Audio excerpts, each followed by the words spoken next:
Now, okay, so let us look at Palestine today. Um, I'm talking about Palestine, which is called Israel. And let us examine who lives in the land of those refugees today. We know who lives there, we know where they came from, and we analyze that in detail. I'll show you a result of that. Palestine, during the mandate, has been divided administratively into 1,100 towns and villages. Each one of them has a town or village or more, and it has an area belonging to that village. So we call this village land. Village land is different from the village itself, village land like that. So we examined how many people living there from the Israel Statistics Bureau, and we found that all the green areas have today no Jews or Jews less than 5,000. Almost 472 villages have practically no Jews, or absolutely zero Jews, or Jews less than 5,000 in each of them. And the documentation is available for someone there. So then the next step will be to see where is the land of the Jews. It is the same like I showed you earlier. That's the land they owned during the British Mandate. And they lived mostly on that land with a little spillover. We'll explain that. Here, for example, we have the cities. The cities are, especially the coastal cities, are mixed population. So the brown area indicate the land of the cities. Cities have a different treatment. But then, where are the Jews occupying the land of Palestinians with a large majority? They occupy the Palestinian land with a large majority, over 30,000, in the dotted areas. You see the dotted here, few of them in the south and the north. Only in that area. The Jews today are majority over the absent Palestinians. Now, next step will be to see in terms of size, proportional size, where do the Jews live? You can see easily where do they live. In Tel Aviv area, and in Jerusalem to the east, and in Haifa. The three dots at the bottom, big ones I told you about earlier, they are Asdod and Al-Majd al-Asqalan and Beersheba. But most of the Jews live in Tel Aviv area, of course absorbing Jaffa, and about a dozen villages there, and same in Jerusalem West and in Haifa. Now, we can then say to Palestinians, you can return. The red dots are Palestinian villages. They can return. They will all go to the green area where there is nobody there or very few people who are there. There is no obstruction to the Palestinian refugees returning in the structure of today. I'm talking here about villages, rural villages. I'm excluding, of course, cities, which have a different kind of treatment. We'll come to that in a minute. So actually, this is not a new invention. It's probably obscured from literature, deliberately or otherwise, by the Israelis. This map, this table, is done by Israel 2020. A big plan started in 1995 saying what Israel would look like in 2020. It's an Israeli document which shows that 88% of the land in Israel today is controlled by the army and by kibbutz but the population centers here are less than 8% in 2020, and they are 5% in 1994. Spaces and centers. And the military, of course, occupies all that. So here we have what you all know, but you are afraid to say, Israel is a military base, basically with people in it. It's a huge military base. It's the largest military base from Paris to Peking. That's a fact. Now, we then should say, let us look again at Palestinian villages, and we see that these are Palestinian villages depopulated. The green section of the village are people who found refuge in Gaza. And the brown section of the circle are people who found refuge in West Bank and Jordan. So we can send them back to their villages. They don't need ships or airplanes. They can actually walk. It's within bus ride. We can repeat the same experiment for Galilee. And here there are already in the purple dots, there are Palestinians already there.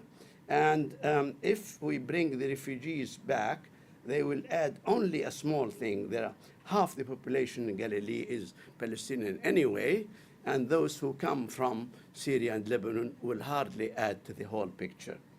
Now, this is the nice part, but the difficult part in the center, as I said before, around Tel Aviv and so on. What shall we do with that? Well, we can think. For example, we can create cantons. So we create canton Tel Aviv. I have added here in blue the settlement blocks of Jews today in Tel Aviv area. Now I added also black areas. You can see them black, not here, shown here as being brown. I added this to connect the cantons. This canton actually contains a very large number, almost 3/4 of the Jews in Palestine, in Israel. And the rest of the areas, as I explained before, the dotted one are Jews living in Palestinian land, but the situation is much simpler. One thing I should add very quickly, that if you actually impose on that, the built-up area today, the built-up area, the expansion, urban expansion today, it does not cover more than these areas. In other words, the urban expansion today, I have to finish. I'll make coup d'etat. So they still in this area. And I'll hurry. The canton number 2 is in Haifa. It actually is the same, and we can bring the built-up area still on the same area. There is very few built-up area outside these cantons. Now, then we think of the villages. And here, this lovely scene, countryside scene from Google about what they call Israel idyllic or ideal countryside. This picture here conceals a war crime. Here, there is a grave of a village. This village is called Beit Jirja. It's destroyed. But the nature was on our side. You see, the texture of the landscape is still different because the debris of the building is still there. So what shall we do? Do we know Beit Jirja? Yes, we do. We scouted the world for aerial photographs and maps and so on, and we found Beit Jirja. Here's Beit Jirja. The green areas are the number of houses, and we know the names of the owners of these houses. We have a list of them and all of them. So we can then start thinking of how we can do the return journey for the refugees. Now, on the right side, the exile locations, exile camps, and on the right side, the villages. When we select one camp, this one is in Al-Bas in Lebanon. We know we know the people of that camp, where they come from. They come from the red villages here, and the road leading to that. We can do another example, refugees in camp Mizdar in Jordan. Here is the camp, here is the camp, and then we have these villages on the right side where people live there. I mean, they come from there, and then we actually created road system where you can go from the village, from the exile camp to the village, using the modern road system today. And average distance is no more than 60 kilometers, maximum 150 kilometers, and so on. We have another example for a camp in Gaza, Nusayrat camp. Here is the camp, and here are the villages where they come from, and we can lead them to go home. Okay, but they will go home to a deserted place, demolished houses. So we have to think of how we can rebuild these houses. The staging of the return is very straightforward. For example, out of 4.6 million, when the refugees from Gaza return, the number of refugees dropped to half. And then from Jordan, they dropped by 1 million. So actually, it can be done in about 4, 5, 6 stages in about 6 years, and it will be that. Now, we will bring them back to a deserted place. We have to see how we can house them in their location. This is Tantura, with the massacre of Tantura. We actually digitized the aerial photographs. We created a complete map of the village, and with names of houses and so on. This took 5 years at least, but now we have 10,000 files on all the villages. We know what they are like. We know the people there. We know who owned them. We know which refugee camp they live in. We know the road from the refugee camp to this. But then we did something else. We have to see what is the situation today in that village, in Tantura. Yes, yes, yes, coming close. So this is the location. Now we need to build that, rebuild the destroyed. So we made a plan with Palestinian universities that the graduating class of architecture, each one should select a village and had to give a graduation project of reconstructing his village. And this is one example of the winning design in London last year. The one student designed Tantura again. We have a jury for this, and the jury distinguished architects from Germany, England, and Ireland, and Arab countries. And this year, we have 8 universities participating, not only in Palestine, but also in Jordan too, and the American University of Beirut. And next year, year 3, the competition will be among all universities in the world who would like to do that.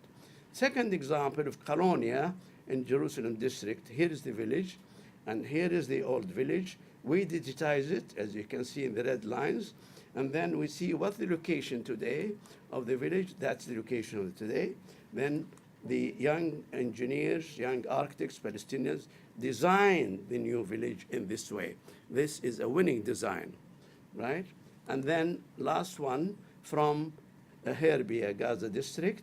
This is the location, and here is the village of Herbia, and it was redigitized, and then its location is empty, as you can see. So the winning design for Herbia is this one, right? Now, we actually have to examine the costs of construction. These are the stages of construction.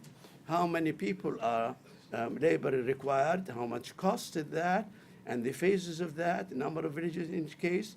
And by the way, we find easy, I mean, I don't know, to me it was startling, but when you think of it, it's not really very strange. And that is the cost of reconstruction villages is less than or equal to the aid given by the United States to Israel in 1 year, not in 70 years, in 1 year. And Palestinians really don't really need that because they can build themselves these. Only they are allowed to return to their homes, and they can do that themselves. Let me conclude. I'm concluding. Now, let us consider the facts. These are all facts, of course, but let us consider the facts about Israelis first. Fact number 1, Israel occupied all of Palestine by military force. And there is no legal justification whatsoever. And there are no borders. And there is a pile of UN resolutions against that, number 1. Fact 2, Israel enjoys unlimited support of the United Nations and the variable support of some Western countries. Fact 3, Israel is an important weapons and cyber products exporter. Economically, it's very robust.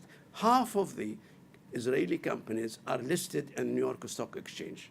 The bond between Israel economy and the European countries and the United States largely reflects the Jewish power in these countries. So no doubt about that. But actually, according to an extensive study which I mentioned earlier called Israel 2020, there will not be in Israel, there should not be in Israel, they say, Israeli study says, in Israel more than 8 million people, million Jews anywhere. Why? Because there are many reasons listed in 3 big volumes on that, because they wanted them to be in Europe and America, better for Israel. So they don't plan that. There is also a constant flow of Jews leaving Israel. As you know, 750,000 are said to be living abroad. We hear about 70,000 people applying for their German citizenship. But are they abandoning ship? No, I don't think they are abandoning ship. But that means the status quo is not stable. Now, let us look at the facts about Palestinians. I'll finish. They were 1.5 million in 1948.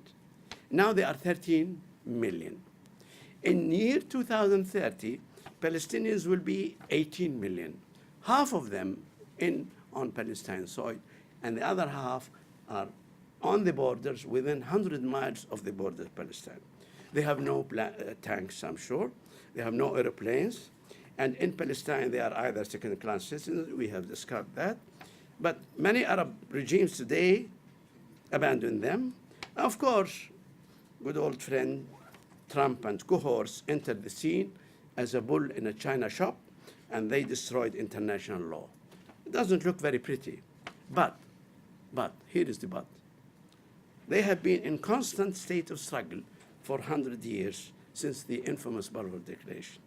And they stood their ground for 6 major wars and hundreds of air, sea, and land Israeli attacks, mostly in refugee camps, if you notice all of them on that. They foiled 50 or 60 Western and Israeli so-called peace plans since 1949.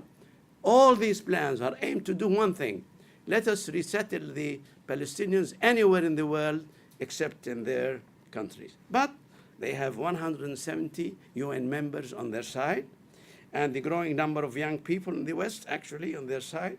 And the 3rd generation of refugees know where they come from. And now they are camping on the armistice line, watching their land this Friday and every Friday until as much as possible. So Ben-Gurion is wrong when he said the young will forget. They did not.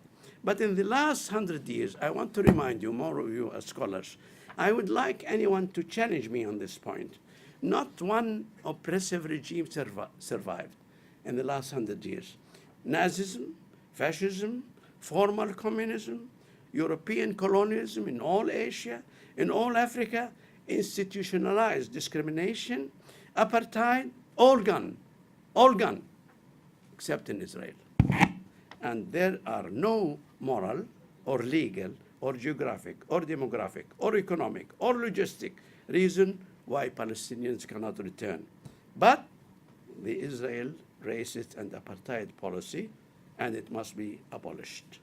And this is the job of every person in the world who have good conscience.